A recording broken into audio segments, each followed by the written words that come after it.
La lección de esta semana aborda pasajes que bajo una lectura rápida pueden dar pie a creer en la inmortalidad del alma y el traslado inmediato de los muertos al cielo o al infierno. Por esto y con el propósito de dar plena claridad a estos conceptos y de encontrar en ellos los principios que nos ayudan como familias en crecimiento, dividiremos la lección en dos. Primero realizaremos un estudio un poco más detallado de estos pasajes. Y seguido nos apropiaremos de los principios que nos enseñan y nos ayudarán a crecer como familia. Bienvenidos, comencemos.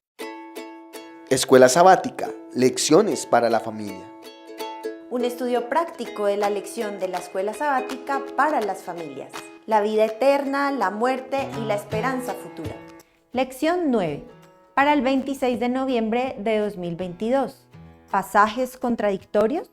Pedro nos exhorta. Estad siempre preparados para presentar defensa con mansedumbre y reverencia ante todo aquel que os demande razón de la esperanza que hay en vosotros. ¿El relato del rico y Lázaro es una parábola o es real? Es una parábola para dar una enseñanza. Si fuese una realidad, tendríamos que aceptar que. Primero, el cielo y el infierno están tan cerca que sus habitantes pueden hablar entre ellos, pero están separados por un gran abismo. 2. Tras la muerte, el alma consciente tiene dedos, lengua, ojos y hasta tiene sed. Tercero, los santos contemplan el sufrimiento de los perdidos, tal vez de sus propios hijos o familiares, y no pueden hacer nada por ellos. La enseñanza que Jesús quiso transmitir es que la riqueza no es un criterio para la recompensa futura, que el destino de cada persona se decide en vida y que la Biblia es la guía para conocer el plan de salvación. En griego, el lugar donde el rico sufre es el Hades, equivalente a la palabra hebrea Seol. En este sentido, Pedro realiza la traducción del Salmo 16:10 en Hechos 2:27. Si aceptamos la parábola como un estado real de los muertos, tendríamos que admitir algo inadmisible, que Jesús mismo fue atormentado en ese lugar. Pues Pedro aplica el Salmo al periodo en el que Jesús estuvo muerto antes de resucitar. Además, una interpretación literal de la parábola anularía la promesa de Dios de que enjugará toda lágrima. Y no habrá más llanto, ni clamor, ni dolor. Pero este no es el único pasaje difícil en Lucas. Una coma se vuelve problemática. En Lucas 23:42, la mayoría de las versiones afirman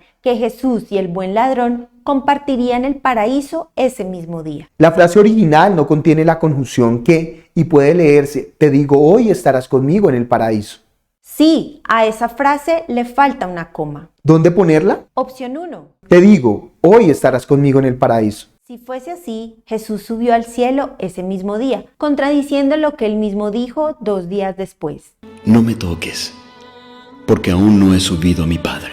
Opción 2. Te digo hoy, estarás conmigo en el paraíso. Jesús le asegura al ladrón que se acordará de él cuando venga en su reino, tal como él lo acaba de pedir. Y es correcto colocar la coma allí, ya que existe una tendencia en los escritos de Lucas de utilizar el adverbio con el verbo que le antecede. Otro de los pasajes que algunos usan para argumentar la inmortalidad del alma se encuentra en 1 de Pedro 3, del 13 al 20. ¿Espíritus encarcelados? Basados en 2 de Pedro 2:4 y Judas 6, algunos argumentan que los espíritus encarcelados son ángeles caídos. ¿Pero por qué predicarle a aquellos que ya no tienen posibilidad de arrepentimiento? Pedro dice claramente que son los antediluvianos desobedientes que escucharon la predicación de Noé. Al igual que los demás profetas, Noé predicó con el Espíritu de Cristo, ofreciendo salvación a sus contemporáneos. Al usar la expresión espíritus encarcelados, Pedro se refiere a personas sometidas y esclavizadas por el pecado. No a personas muertas. Juan en Apocalipsis 6, del 9 al 11, nos habla de almas que piden justicia. ¿Vio en Juan las almas incorpóreas de los mártires hablando con Dios en el cielo? El altar al que se refiere es el altar de los holocaustos. Este estaba situado en el atrio exterior, lugar que simboliza la tierra. Las almas representan a personas que fueron martirizadas en la tierra. El clamor de la sangre es simbólico, al igual que el clamor de la sangre de Abel. No recibirán justicia ni recompensa hasta la segunda venida,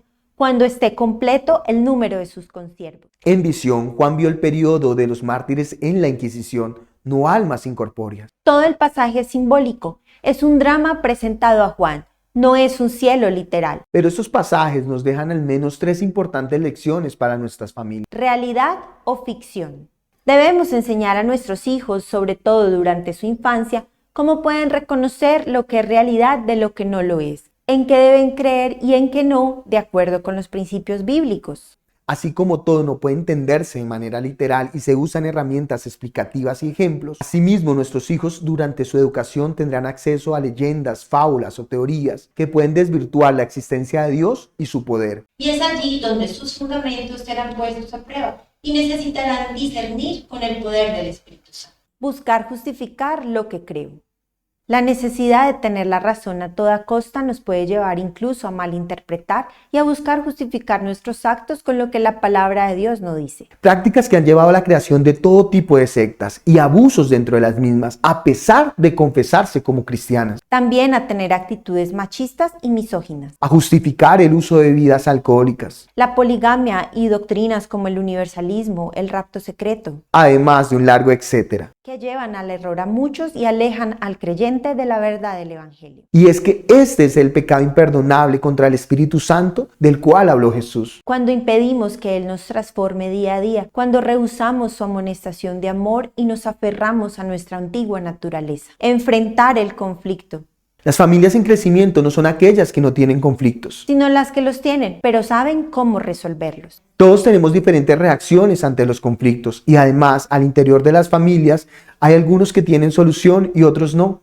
Tal vez respondamos de manera agresiva o evasiva, pero recuerda que siempre la blanda respuesta aplaca la ira. ¿Qué tal si ante el conflicto preparas lo que dirás, qué quieres y cómo lo quieres, previendo en que puede estar de acuerdo o no el otro? Y expresándolo no como una imposición, sino buscando que sea lo mejor para tu hogar. Así eso implica ceder, dejar el ego, para que los dos sientan que han ganado. Recapitulando, así como una lectura rápida sin contexto de la palabra de Dios nos puede llevar a imprecisiones teológicas y errores doctrinales, una lectura somera o artificial de los eventos diarios de nuestro hogar nos pueden llevar a una crisis. Al igual que para abordar estos pasajes necesitamos la luz y conducción del Espíritu Santo, viéndolos en su contexto correcto. También se precisa el actuar del Espíritu Santo en nuestro convivir diario como familias. Debemos enfrentar el conflicto.